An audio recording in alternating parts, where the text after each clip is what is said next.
Ayan, good morning mga boss. Good morning, good morning. So, kape tayo mga boss. Ayan.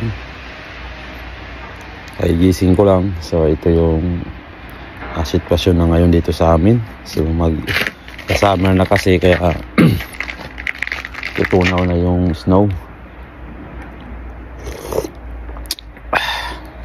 Ayan, makikita nyo, kita na yung lupa. Ayan, oh. Ito yung lupa. Kita na ito yung natirang snow. So ayan, medyo mataas pa siya ng kaunti,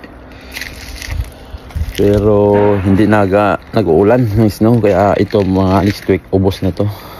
Yung bike namin, yan, nagagamit na namin siya papasok sa trabaho. So ito yung sitwasyon ngayon. Ayan, dito yan, so sa daan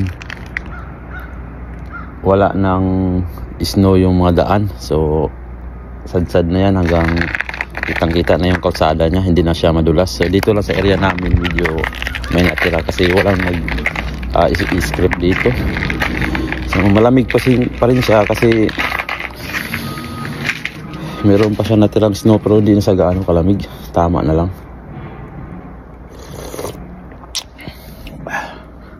So yung bike lane, yan yung bike lane, so hindi pa siya pwedeng daanan ng bike kasi puno pa ng snow.